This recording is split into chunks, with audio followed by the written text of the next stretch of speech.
জামালপুর জেলায় নারীদের মরদেহ ময়নাতদন্ত পুরুষ ডোম কিংবা পুরুষ ডাক্তার দিয়ে সম্পন্ন করা হচ্ছে। এদিকে জীবনের শেষ যাত্রায় মৃত নারীর সম্ভ্রম রক্ষায় নারী ডাক্তার এবং ডোম নিয়োগের দাবি সংশ্লিষ্টদের।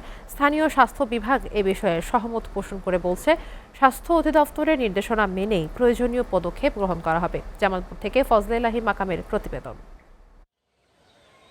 জামালপুরের ৭ উপজেলায় বসবাসরত ২৬ লাখ মানুষের মধ্যে পুরুষের চেয়ে নারীর সংখ্যাই বেশি। দুর্ঘটনা কিংবা অপমৃত্যুতে নারীর মরদেহ ময়নাতদন্তে পুরুষ ডোম কিংবা ডাক্তার দিয়ে করা হয়, ফলে শেষ যাত্রায় নারীর সম্ভ্রম রক্ষা হয় না।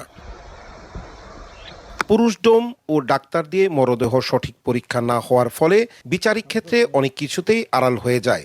সঠিক ময়নাতদন্তের স্বার্থে নারীদের ময়নাতদন্তে নারী ডাক্তার ও ডোম নিয়োগের দাবি স্থানীয়দের। নারী ডাক্তারদের দ্বারাই যেন এই টেস্টগুলো করা হয়, এ ব্যাপারেও আমরা উদাত্ত আহ্বান জানাতে চাই।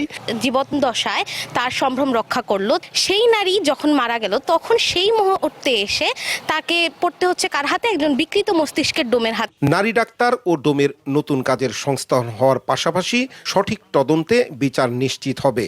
আপনি দেখেন, বাংলাদেশে অর্ধেকের বেশি মানুষ নারী, অথচ তাদের ময়নাতদন্তের জন্য কিন্তু পর্যাপ্ত পরিমাণ নারী কর্মী অথবা নারী ডাক্তার বা ডোম কিন্তু নেই।